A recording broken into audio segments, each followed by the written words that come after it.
dueños, que se llama capital, o con deuda.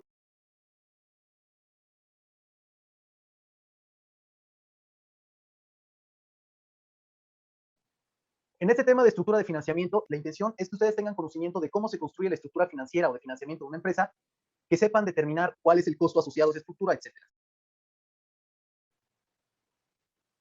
Respecto al financiamiento, tienen que entender, ya se los había dicho, pero se lo repito, la empresa tiene dos formas de financiar su estructura de activos, o con dinero de sus dueños, que se llama capital, o con deuda, que contrata de acreedores, que se llama pasivo. Ese pasivo puede tomar distintas formas. Básicamente tenemos cuatro que son muy generales. La primera, lo que es el crédito comercial, que ustedes lo pueden identificar como el crédito que nos otorgan los proveedores o la línea que nos da una tarjeta de crédito, que son líneas de crédito que realmente no tienen un costo asociado. En este caso, lo que nos dan es la oportunidad de diferir los pagos de aquello que compramos y si los pagamos a tiempo, no nos cobran interés. Tenemos también lo que es el crédito bancario, que básicamente son todos estos créditos directos, hipotecas, crédito automotriz que nos entregan los bancos y que estos sí tienen como costo una tasa de interés. Si el banco nos presta dinero y nos cobra a cambio de ese dinero una tasa de interés. Existe otra forma de financiamiento que es también común en las empresas que conocemos como papel comercial. Es un instrumento que está representado a través de pagarés. Este instrumento es distinto del crédito bancario porque ese instrumento lo emiten empresas privadas. Hay empresas privadas muy grandes que para generar ingresos lo que hacen es que emiten pagarés financiando o prestando dinero a empresas un poco más pequeñas a cambio que después de un determinado periodo les paguen ese dinero junto con una tasa de interés. Las cuentas por cobrar comerciales de la empresa también se pueden convertir a efectivo y obtener a través de ellas financiamiento. Ese financiamiento se realiza a través de una operación que se llama factoraje, en la cual tomamos nuestras cuentas comerciales, nuestras deudas de clientes y se las vamos a vender a una empresa que se llama factor. Este factor nos va a entregar liquidez y generalmente lo que me va a aplicar va a ser una tasa de descuento sobre las cuentas que yo le estoy entregando, que esa tasa de descuento pues va a representar la tasa de interés que voy a pagar sobre el dinero que me está entregando. Entonces, estas son básicamente las alternativas de financiamiento de la empresa que están representadas por el pasivo. Tenemos el capital, que ya lo habíamos dicho, son las aportaciones de los dueños o utilidades retenidas. Tanto el pasivo como el capital tienen un costo. ¿Cuál es el costo de ese pasivo? Pues es esa tasa de interés que nos están cobrando los acreedores por prestarnos dinero. Pero ¿cuál es el costo del capital? Pues que el capital no me lo dan mis dueños de forma gratuita, no. En finanzas vamos a entender que el capital también tiene un costo. Y el costo de ese capital es precisamente esa tasa de rendimiento que me están exigiendo mis accionistas. Cuando hablamos de costo de estructura de financiamiento, existe un indicador que es importante que entiendan, que es lo que llamamos costo de capital promedio ponderado. Este es un indicador que en una sola cifra porcentual va a englobar el costo que tienen las distintas fuentes de financiamiento que utiliza la empresa. Lo que va a realizar esencialmente el costo de capital promedio ponderado es multiplicar el costo específico que tiene cada fuente de financiamiento por la proporción de esa fuente dentro de la estructura financiera de la empresa.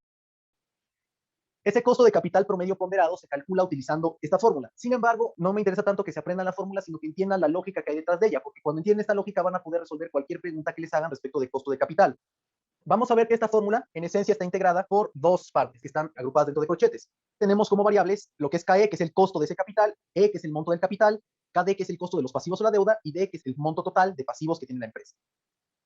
Si se dan cuenta, en ambos lados tenemos un término que es común, en el cual tenemos E, es decir, el capital, dividido entre el capital más la deuda. Del otro lado sucede lo mismo, deuda dividido entre capital más deuda. Cuando nosotros sumamos capital más deuda, lo que estamos haciendo es obtener la estructura de financiamiento de la empresa, el total de esa estructura de financiamiento. Si yo divido lo que representa el capital dentro de esa estructura de financiamiento, pues no estoy haciendo otra cosa más que determinar un porciento integral o un porcentaje. Entonces, para determinar cuál es el costo de capital promedio de nuestra estructura financiera, hay que determinar el porcentaje que representa el capital, lo multiplicamos por el costo de ese capital, el porcentaje que representa la deuda, lo multiplicamos por el costo de esa deuda, y al final, al sumar todos esos porcentajes, nos va a dar ya un valor único, un solo indicador que nos va a expresar cuánto nos cuesta nuestro financiamiento. ¿Cómo se calcula? Vamos a ver un ejercicio. En este caso, nuestro ejercicio dice lo siguiente. Una cadena restaurantera decidió poner en operación una nueva sucursal, cuya inversión total asciende a 1.300.000 pesos.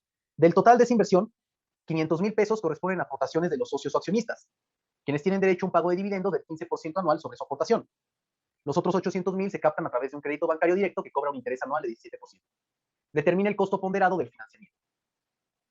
La empresa tiene que financiar un total de 1.300.000 pesos. Ese 1.300.000 pesos solo lo puede financiar de dos formas, o utilizando deuda o trayendo dinero de los socios. ¿Cuánto dinero han puesto los socios? Es decir, ¿a cuánto asciende nuestro capital? Pues nos está diciendo que asciende a 500.000, que es lo que nos quiere decir esta letra E, capital, equity. Ahora bien, la otra parte corresponde a deuda. ¿A cuánto asciende la deuda? Pues si tenemos que la estructura es de 1.300.000 y el capital es de 500.000, pues todo lo demás, todos los otros 800.000 restantes van a ser deuda. ¿Sí? Nos lo dice el mismo problema, pero si no nos lo dijera, recuerden nada más eso. La estructura financiera es una parte de capital, otra parte de deuda. ¿Qué porcentaje representa el capital respecto de la estructura financiera total de la empresa? Vamos a dividir 500.000 pesos de capital que tenemos entre 1.300.000, que es el total que tenemos que financiar, o el total de nuestra estructura financiera. Y nos va a dar, esto que ya comentábamos, .384615. ¿Qué porcentaje representa la deuda dentro de la estructura financiera de la empresa? Lo mismo lo obtenemos, dividimos el valor que estamos analizando, del que debemos tener el porcentaje, 800,000, entre el total de la estructura financiera, 1.300.000, nos va a dar 0.615384. La primera pregunta que les podrían hacer sobre estructura financiera es ¿qué porcentaje representa cada uno de los componentes de estructura? Ahora nos están diciendo que cada uno de esos formas de financiamiento tiene un costo anual. En el caso del capital, su costo es una tasa del 15% anual. Por parte de la deuda, nos cobra un interés también anual del 17%, es una tasa de 0.17 que nos cobra anualmente mantener ese crédito. ¿Cuánto paga anualmente esta empresa por costo de capital y cuánto tiene que pagar por concepto de deuda? ¿Cómo calculo estos datos? Muy sencillo. Si digo que anualmente tiene que pagar el 15% de esos 500,000 pesos como dividendos, pues multiplicamos 500,000 por 0.15 y me va a dar 75,000. ¿Cuánto paga por concepto de deuda o de costo de la deuda? Pues el 17% de esos 800,000. 800,000 por 0.17, 136,000. Ahora bien, ¿cómo voy a calcular mi costo? Voy a multiplicar el porcentaje o el peso proporcional que tiene el capital por lo que me cuesta, es decir, voy a multiplicar 0.3846 por 0.15 para obtener una tasa del 5.77% o 0.0577, y voy a hacer lo mismo para la deuda. Voy a multiplicar 0.6153 por 0.17 para obtener una tasa del 0.1046. Estas son las tasas proporcionales o el costo proporcional que pagamos por capital y por deuda. ¿Cuál es el costo total de ese financiamiento expresado en un solo indicador? Pues la suma de estos dos. 0.0577 más 0.1046 es 16.23. ¿Cuál es el costo ponderado del financiamiento? Esta empresa tiene que pagar anualmente un 16.23% de su estructura financiera como costo de su financiamiento. O su estructura financiera le cuesta el 16.23%. Si yo multiplico este costo de capital promedio ponderado por el total de mi estructura financiera, 1.300.000, voy a obtener como resultado 211,000 pesos. ¿Eso qué significa? Que expresado en pesos, ya no en porcentaje, en pesos, esta empresa al año tiene que pagar 211,000 pesos por concepto de capital o costo del financiamiento, que es exactamente lo mismo que me va a dar si yo sumo lo que pagamos de capital por costo de capital más lo que pagamos por costo de deuda, 211,000.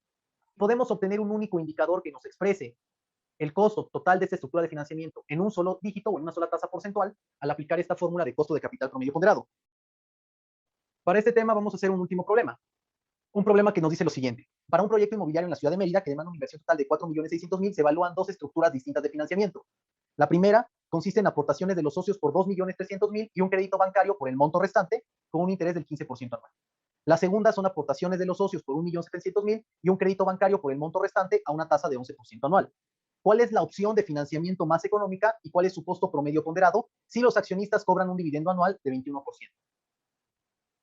Esta es una pregunta para ustedes. Si gustan, traten de resolverla y enseguida regresamos para dar la respuesta correcta y resolverla de manera.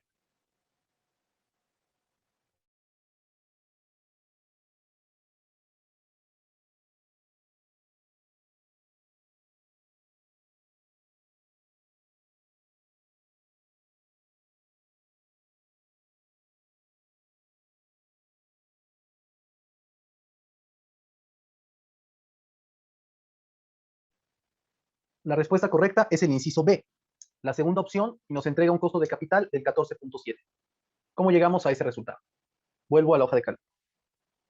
Nuevamente empecemos por colocar nuestros datos. Tenemos dos opciones de financiamiento o dos estructuras de financiamiento. La estructura 1 y estructura 2. En ambos casos, esta estructura tiene un total o equivale a un total de 4.600.000. Si en ambos casos tenemos que financiar 4.600.000, lo único que vamos a hacer es financiarlas con una mezcla de capital y deuda que es diferente. Primero vamos a determinar ahora de cuánto es el capital en cada una, de cuánto es la deuda en cada una y cuál es el costo de capital y el costo de la deuda en cada una. La estructura 1 implica que nuestros accionistas pongan 2.300.000 pesos de capital. La estructura 2 implica que los accionistas pongan únicamente 1.700.000. ¿Qué va a pasar con el resto del financiamiento? Pues va a provenir de la deuda. En este caso, como obtengo ese valor de la deuda, a los 4.600.000 le resto lo que ponen de capital. En el caso del primero es una estructura 50-50, la mitad de deuda, perdón, la mitad de capital, la mitad de deuda. En el caso del segundo es diferente, ¿sí? Es 1.700.000 de capital y de deuda son 4.600.000 menos 1.700.000 son 2.900.000. ¿Qué porcentaje representan el capital y la deuda dentro de cada estructura? En la estructura 1, les decía ya,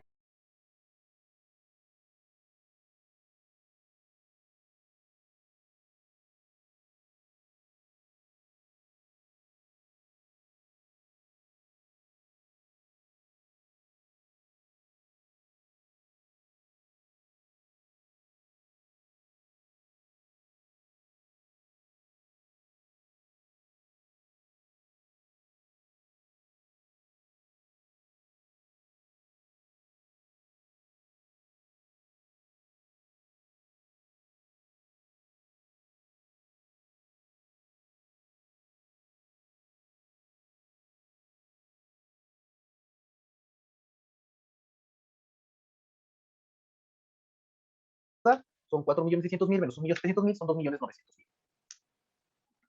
¿Qué porcentaje representa el capital y la deuda dentro de cada estructura? En la estructura 1, les decía ya, es una estructura 50-50, ¿sí? La mitad de capital, la mitad de deuda, 50% o 0.5 y 0.5. En la segunda estructura son pesos proporcionales diferentes. 1.700.000 entre 4.600.000, el capital representa el punto 3695, es decir, 36.95%. La deuda representa 2.900.000 entre 4.900.000, el 63.0434%. Ya vimos, son estructuras de financiamiento diferentes. ¿Cuál es el costo de este capital? En ambos casos el costo de capital es el mismo. Nos dice que en ambos casos los accionistas cobran un 21% de rendimiento de sus aportaciones. Por tanto, en ambos casos el costo del capital equivale a 0.21, 21%. Pero el costo de la deuda también es diferente. En el primer caso nos dice que esa deuda nos van a cobrar una tasa de interés del 15% anual, o 0.15, mientras que en el segundo caso me van a cobrar una tasa anual del 11% del 0.11. Ya tengo los datos que necesito, lo voy a hacer aquí abajo. Costo de capital promedio ponderado, costo de capital promedio ponderado. Que quedamos que no era otra cosa más que multiplicar el porcentaje que representa el capital por el costo del capital, el porcentaje que representa la deuda por el costo de la deuda y sumarlos. Mi costo de capital promedio ponderado en el primero va a ser igual al 50% que representa el capital, o 0.5, por 0.21 que representa el costo de ese capital, más 0.5 que representa el porcentaje, que es el 50% de la deuda, más el 0.15 que representa el costo de esa deuda. Me va a dar una tasa de 0.18 o 18%. En el caso segundo lo mismo. En este caso el capital representa el 36.95% por el 0.21 que cuesta ese capital, más la deuda que representa el 63.04% por el 11%, 0.11 que me cobran por esa deuda, me da un valor de 14.1469. Redondeado ya como 0.1470 o 14.70%. Así es como se calculan estos dos resultados. Ahora bien, la pregunta me decía, ¿cuál es la estructura más barata? Pues la que va a ser más barata va a ser la que me cobre menos, la que tenga que desembolsar menos dinero. Lo podría calcular desde aquí. Desde este momento yo podría calcular ya cuál es la más barata, la que tiene obviamente la tasa más baja. Pero vamos a ver cuánto desembolsaría yo al final por concepto de costo de financiamiento. Es decir, 4.600.000 por 0.18. En el primer caso voy a pagar 828.000 pesos. En el segundo caso, 4.600.000 por 0.1470 o 1470%, me va a dar 635.000. ¿En cuál pago menos? En la segunda estructura. Por eso la respuesta correcta es el inciso B. La segunda opción es más barata y nos entrega una tasa del 14.7%.